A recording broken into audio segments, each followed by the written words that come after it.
Y durante quizás este mes de julio y agosto vamos a hacer un pequeño receso en nuestra serie expositiva de Romanos. No me justifico con lo de este hermano de Armilla, pero sí que quizá veía necesario hacer un pequeño paréntesis en nuestra serie expositiva, con el deseo de abarcar algunos pasajes bíblicos que nos alienten y nos animen como iglesia a poner nuestra mirada en Cristo, por un lado, y a estar bien arraigados y fundamentados en Él, por otro lado.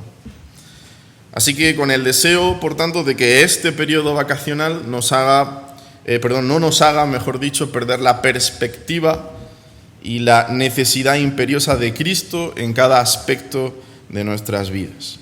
Es por eso que me gustaría que estuviéramos considerando en esta mañana el capítulo 3 de la epístola del apóstol Pablo a los Colosenses.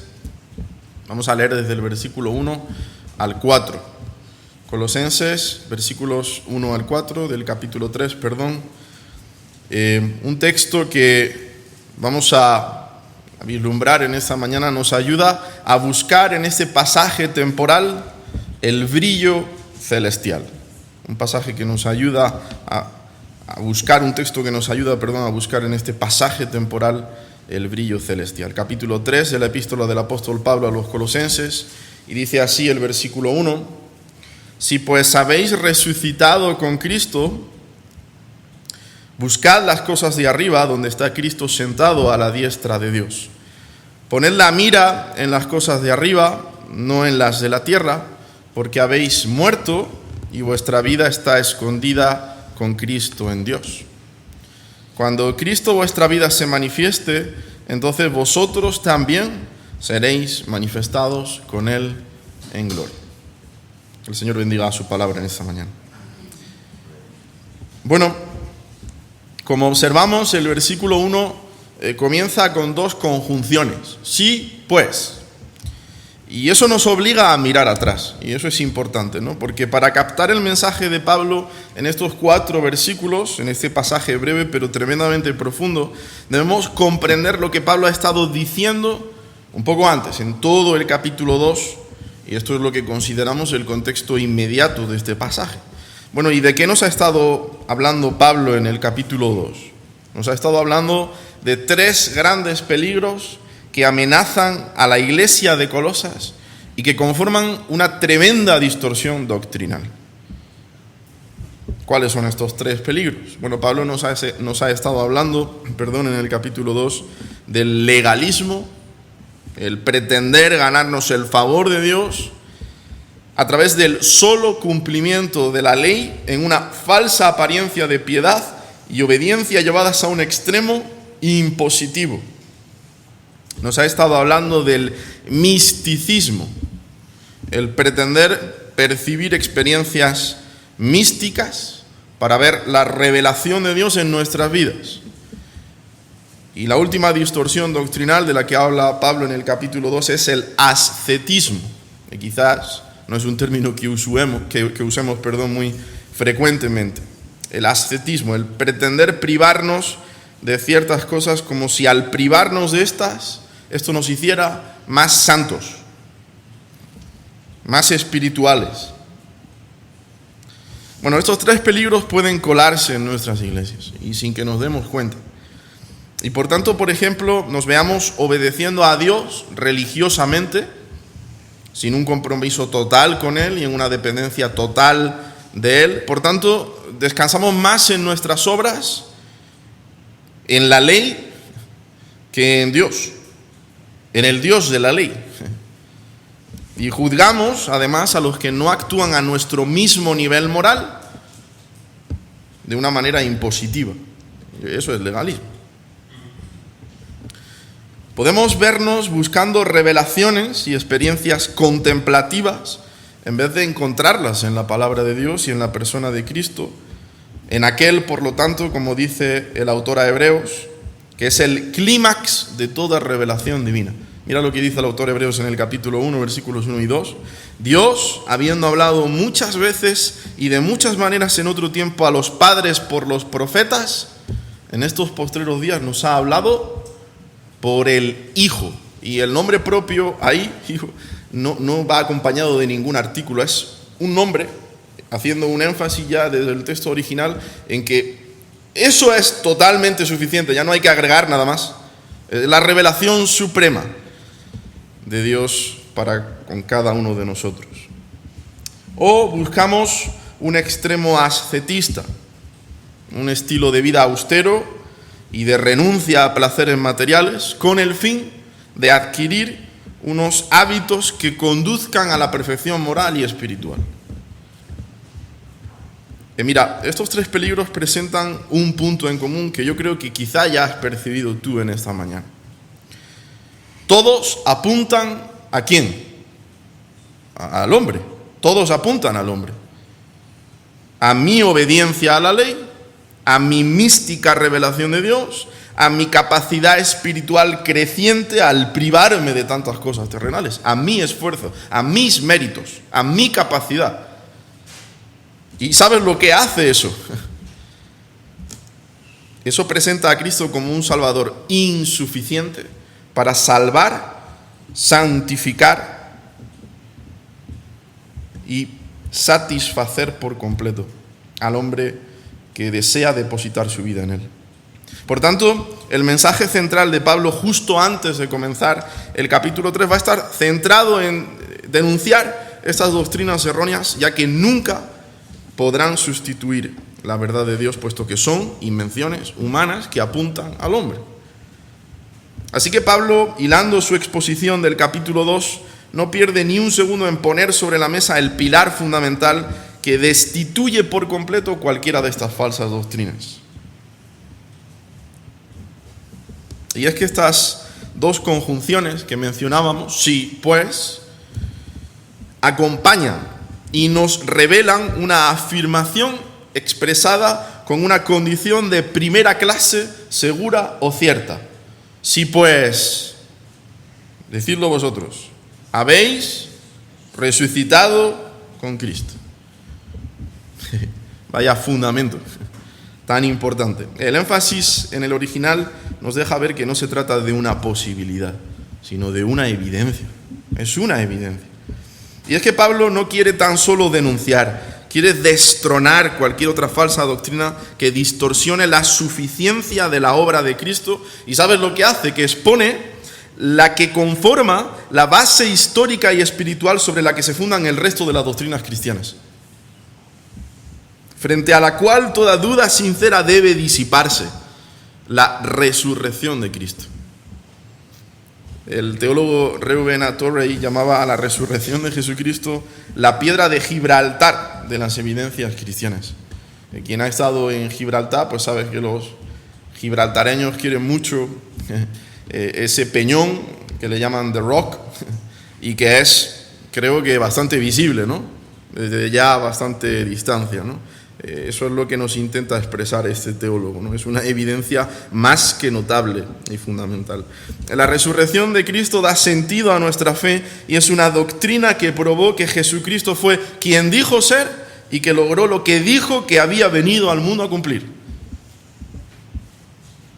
Y es que mediante nuestra unión con Cristo, y lo decíamos en esta mañana, los creyentes hemos muerto.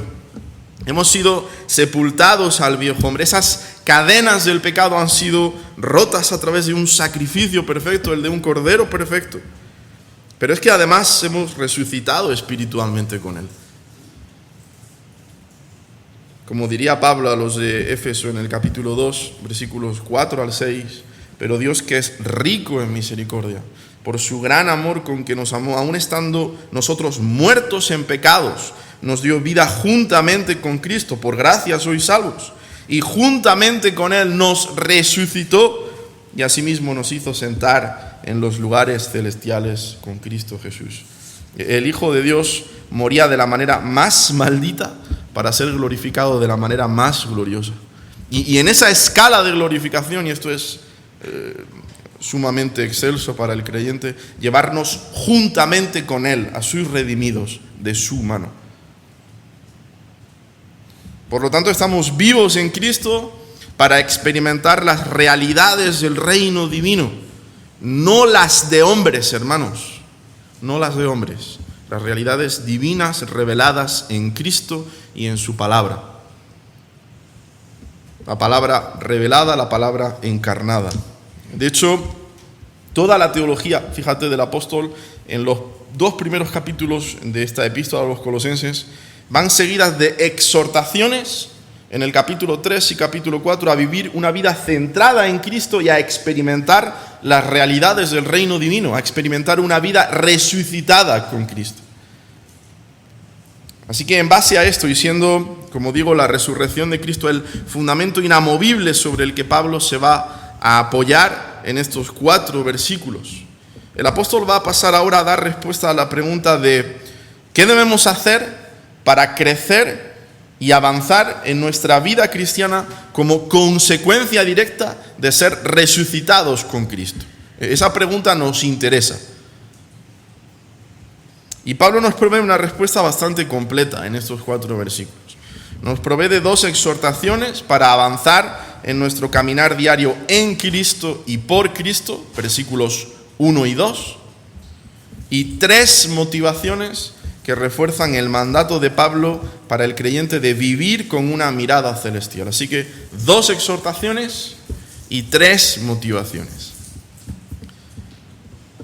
Mira, hermano, Pablo nos va a llamar en este texto a tener una clara comprensión de quiénes somos en Cristo, de nuestra identidad en Cristo, para centrarnos en Cristo y no en el mundo.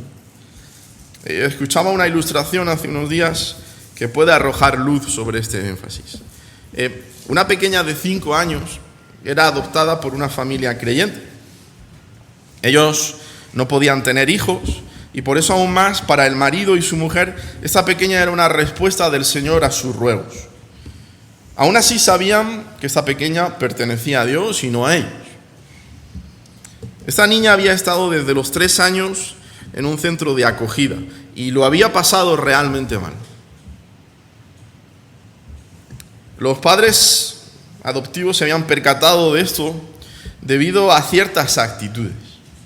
Esta pequeña, cuando veía comida sobre la mesa, sin que nadie se percatara, cogía todo lo que podía, se lo metía en sus bolsillitos y lo escondía debajo de su cama, porque no sabía si iba a poder volver a comer en algún momento. Pero si no le iba a faltar de nada. Estos padres estaban pletóricos, iban a cuidarla cada segundo de sus vidas.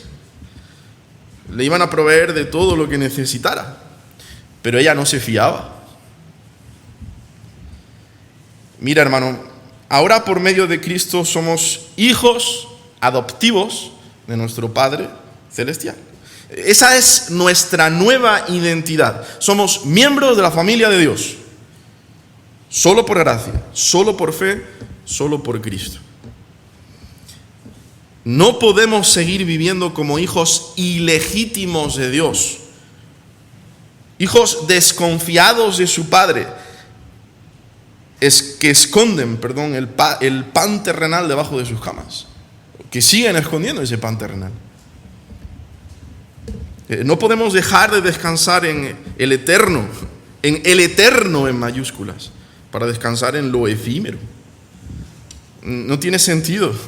Dios ha enviado a su inigualable Hijo para adoptar a injustos como a hijos, justificándolos.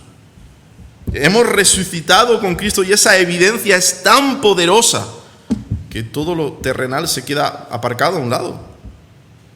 Ese es el punto del apóstol aquí, en el versículo 1, con esa sola frase. Si pues habéis resucitado con Cristo. Si deseamos desprendernos de una actitud que nos lleva a solo crecer terrenalmente, dando una apariencia de espiritualidad, para más bien afianzarnos en tener una visión más clara de lo celestial, necesitamos una mejor comprensión de nuestra nueva identidad en Cristo y vivir en consecuencia. Hemos resucitado con Cristo y es una evidencia poderosa, muy poderosa.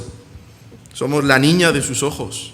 Él nos ha bendecido con toda bendición espiritual en los lugares celestiales en Cristo. No podemos mirar más lo terrenal que lo celestial, porque nuestra identidad no está definida en términos terrenales. Estamos escondidos en una persona divina, en Cristo. Es ahí donde apunta nuestra mirada. Y Pablo nos va a ayudar a centrar bien nuestra mirada en lo celestial, ¿no? Y nos ayuda a ello dándonos las claves para vivir una vida resucitada con Cristo. Así que en primer lugar, recuerda, Pablo nos aporta dos exhortaciones. La primera exhortación del apóstol Pablo es que busquemos las cosas de arriba. Segunda parte del versículo 1. El verbo griego que obtenemos en nuestro castellano por buscar es en su forma léxica zeteo, que puede ser traducido de una manera más fiel como perseguir ardientemente, con deseo y preocupación. Pablo nos insta a hacer un esfuerzo consciente, persistente y perseverante de dirigir nuestras vidas hacia las cosas que realmente tienen valor. Ordenar bien nuestras prioridades, hermanos, qué importante. Fíjate lo que el Señor ya nos revela en su palabra, en Mateo capítulo 6, versículo 33, palabras de nuestro mismo Señor Jesucristo. Mas buscad primeramente, ahí está la lista de prioridades, el reino de Dios y su justicia, y todas estas cosas os serán añadidas, todo lo demás. A procurar, por tanto, con todas las fuerzas de nuestro ser, perseguir ardientemente aquellas cosas que tienen un valor eterno, de tal manera que nos parezcamos cada vez más a Cristo, aun cuando estemos envueltos en las cosas de este mundo. Y algo importante, hermanos, Pablo no está hablando aquí de dos realidades espaciales, lo que está arriba, lo que está abajo. Pablo está comparando dos filosofías de vida antagónicas entre sí. Por un lado, aquellos cuyos intereses, metas y ambiciones circunscriben a las cosas de esta vida presente, por lo tanto, solo luchan por metas, por ambiciones e intereses terrenales.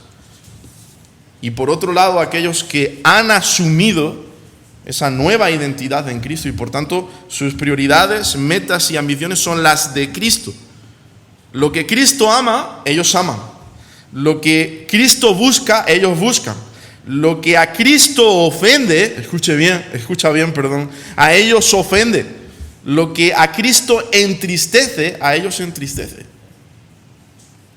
Alguien decía que cuando las personas confían en Cristo, lo que es cierto de Él se vuelve cierto de ellos. Mira, todo lo que tú hagas que no esté motivado por la gloria de Dios es de esta tierra. Es decir, el llamado de Pablo aquí es a vivir una vida en Cristo donde todo lo que hagamos, sea que comáis o bebáis, lo más simple que hacemos en esta vida, ¿no?, sea contemplado en términos de nuestra identidad en Él y nuestra relación con Él, y solo busque una cosa: hacerlo para la gloria de Dios. Y además con un tremendo aliciente, hermanos, el mejor aliciente. Pablo cita el Salmo 110, el salmo más citado en el Nuevo Testamento, en esta última parte del versículo 1, donde está Cristo sentado a la diestra de Dios. Así que si pues habéis resucitado con Cristo, buscad las cosas de arriba ardientemente, en un deseo constante, insistente. Y Pablo nos da el aliciente perfecto. Está Cristo sentado a la diestra de Dios en ese punto donde el creyente desea mirar cada momento de su vida. Porque este salmo, junto con su aparición en las palabras de Pablo en Colosenses, mira, no nos expresan que Cristo está sentado pasivamente a la diestra del trono de Dios. No. Esto significa, hermanos, que a Cristo se le ha dado una posición de honor y una posición de autoridad. Él ha sido exaltado por Dios a esa posición de preeminencia. Una exaltación que ya se profetizaba 700 años antes de que Él viniera en la cuarta canción del siervo. Y en esa posición Él puede suplirnos en cada momento la gracia que necesitamos para vivir una vida centrada en Cristo. Nuestras vidas están unidas a este Cristo victorioso, el cual nos lleva, como hemos recordado en esta mañana, en triunfo. de victoria en victoria. Somos la mejor y la mayor revelación de la victoria de Jesús en la cruz, de su fragancia de vida. Somos más que vencedores por medio de aquel que nos amó. Lo que hace gloriosas las cosas de arriba, hermano, esto es fundamental, pero es importante que lo recordemos, es que Cristo está allí. Es que Cristo está allí. Por eso no nos debería costar mucho despegar la mirada de abajo para fijarla en las gloriosas alturas. Dejar de fijar nuestra mirada en el suelo para ponerla en el cielo. Pero Pablo guarda para nosotros una segunda exhortación. Poner la mira en las cosas de arriba, no en las de la tierra. Versículo 2. Bueno, Pablo nos contesta a la pregunta de ¿cómo puede un cristiano vivir aquí abajo persiguiendo las cosas de arriba? Y Pablo nos contesta, cultivando una forma de pensar celestial. ¿Cómo? Si Pablo está hablando de mirar, no de pensar. Bueno, ahora Pablo hace uso del verbo froneo en el original, que traducimos a nuestro castellano como mirar, pero cuyo significado en el koiné es mucho más profundo que en el verbo de nuestro castellano, puesto que hace referencia a pensar o a tener cierta disposición sobre algo, a tener cierta disposición interior. Pablo nos llama, por tanto, a cultivar un pensamiento celestial. Todo lo contrario, fíjate, a lo que Pablo nos expone de manera antagónica hacia los incrédulos, que solo piensan en lo terrenal. Dice Pablo en Filipenses 3, 18 y 19, porque por ahí andan muchos, de los cuales os dije muchas veces, y aún ahora lo digo llorando, que son enemigos de la cruz de Cristo, el fin de los cuales será perdición, cuyo Dios es el vientre y cuya gloria es su vergüenza, que solo piensan, froneo, de nuevo, en lo terrenal. Claro, si piensas en las cosas de arriba, buscas las cosas de arriba. Si piensas en las cosas de abajo, yo te aseguro que es muy difícil buscar las cosas de arriba. Vas a seguir buscando en lo terrenal. Es muy difícil, hermanos, buscar las cosas de arriba si la mayor parte del tiempo lo pasamos pensando en las cosas de abajo. Es muy difícil. Como cita un querido hermano, tú piensas en lo que amas y buscas en lo que piensas. Tú piensas en lo que amas y buscas en lo que piensas. Vaya frase más enrevesada, ¿no? Bueno, para entender esta frase aún mejor, yo te pregunto, hermano, en esta mañana, ¿dónde está tu corazón en este momento? Porque Mateo capítulo 6, allí donde está tu corazón, estará también tu tesoro. Te pregunto además, ¿qué sacas de ese tesoro? Porque Lucas capítulo 6, el hombre bueno, del buen tesoro de su corazón, saca lo bueno. El hombre malo, del mal tesoro de su corazón, no va a sacar algo bueno. Bueno, si tu tesoro es solo lo terrenal, vas a extraer frutos terrenales, temporales y corruptibles, porque tu corazón está en lo terrenal. Ama lo terrenal. Así que como tú piensas en lo que amas, tu mente va a estar bien ocupada en lo terrenal, porque tu corazón está allí. Y como buscas en lo que piensas, vas a seguir rebuscando en lo terrenal. Pero si tu corazón está en lo de arriba y no en lo de abajo, si tu anhelo es ver a Cristo y deseas vivir coherentemente a los mandamientos y preceptos de Dios, tu tesoro está en los lugares celestiales con Cristo y tu mente va a estar bien ocupada en las cosas de arriba, la mejor ocupación, en lo celestial, en lo eterno y en lo incorruptible. No vas a necesitar buscar en nada ni en nadie más, porque Cristo es suficiente para ti. Así que yo te pregunto, ¿quieres pensar y buscar solo en Cristo? Tú piensas en lo que amas y buscas en lo que pienses. ¿Quieres cultivar una manera de pensar celestial? Ama a Cristo y a sus cosas. Es el primer y más grande mandamiento, el Shema Israel, que cita además el Señor en Mateo 22, 37. Amarás al Señor tu Dios, con todo tu corazón, con toda tu alma y con toda tu mente. Pero nos es muy difícil mantener nuestra mente ocupada en lo eterno.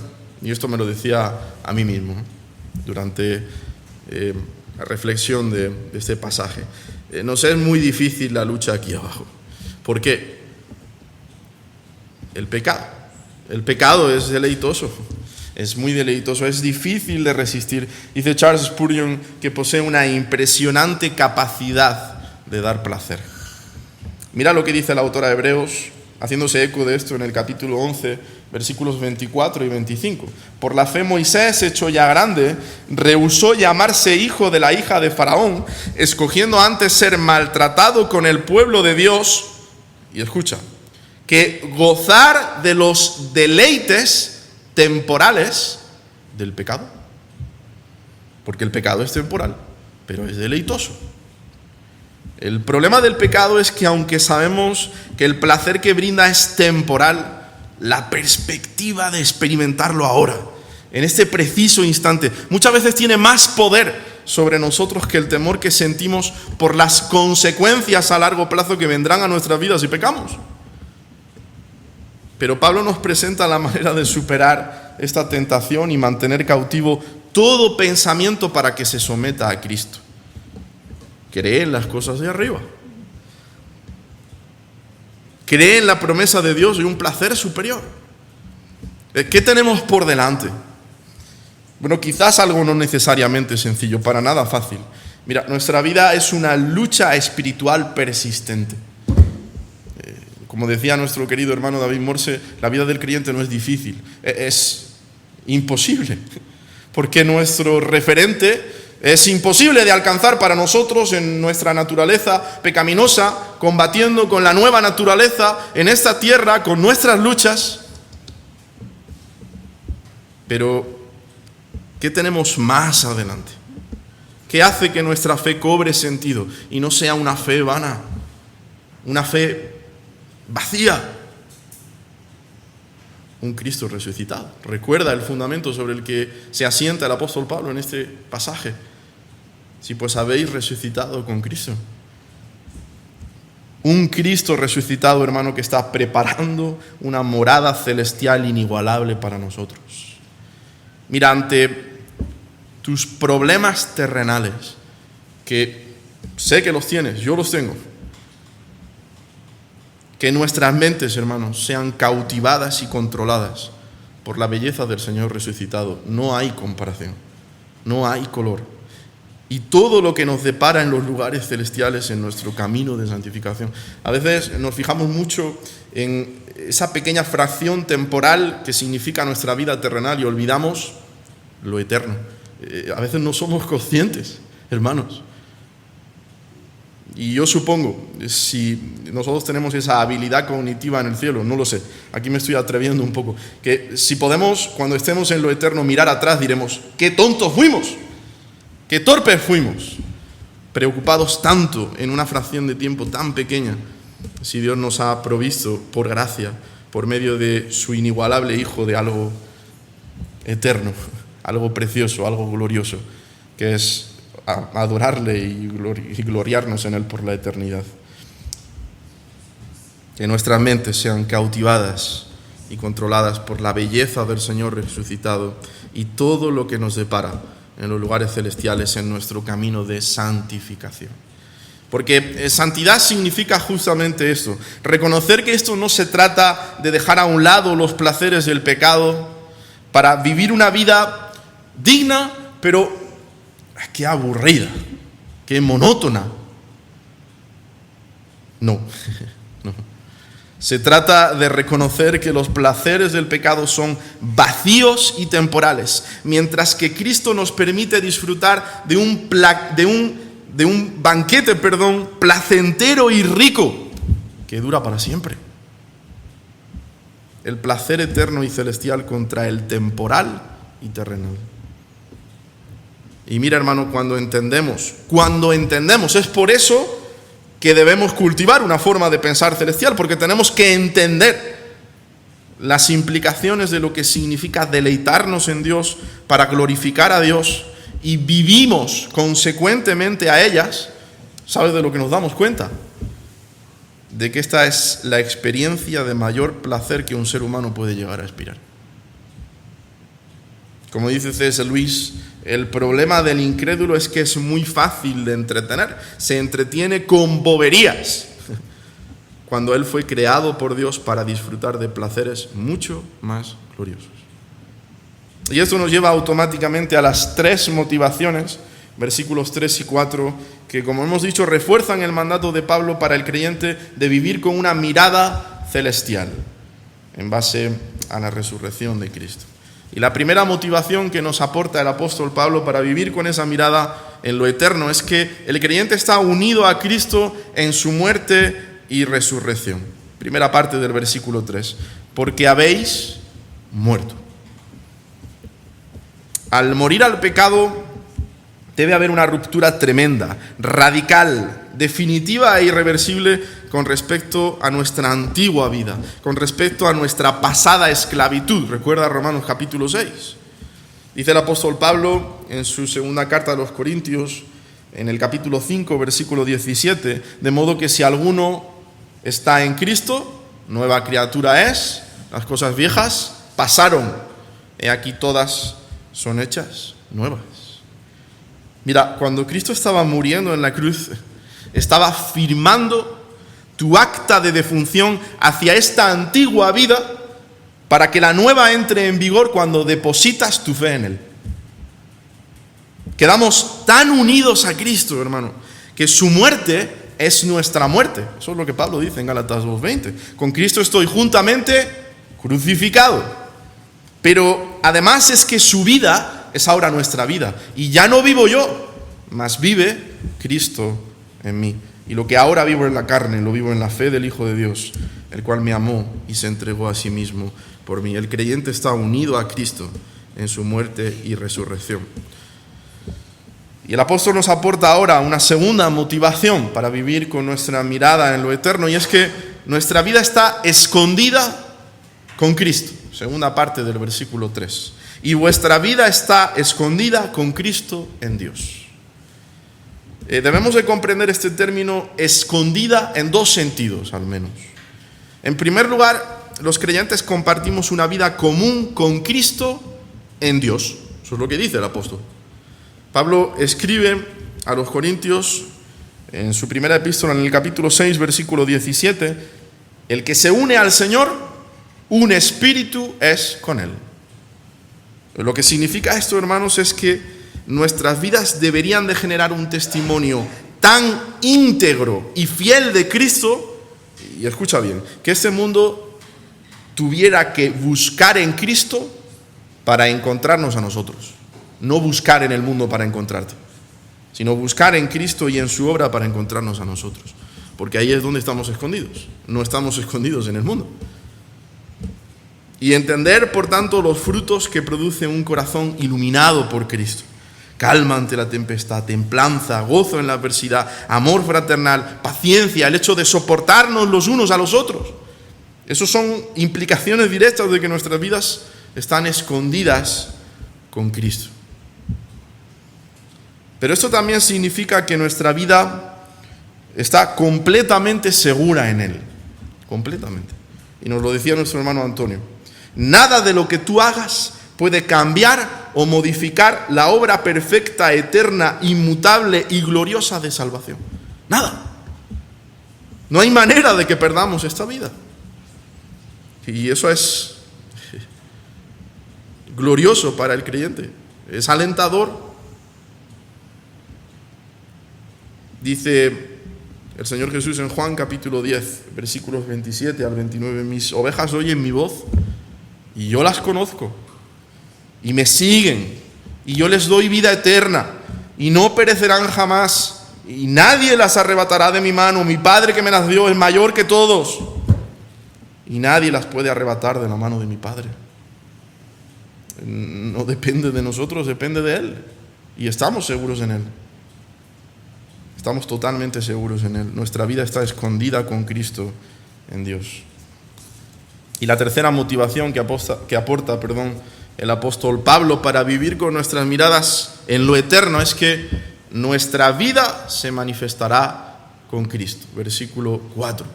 Cuando Cristo vuestra vida se manifieste, entonces vosotros también seréis manifestados con Él en gloria.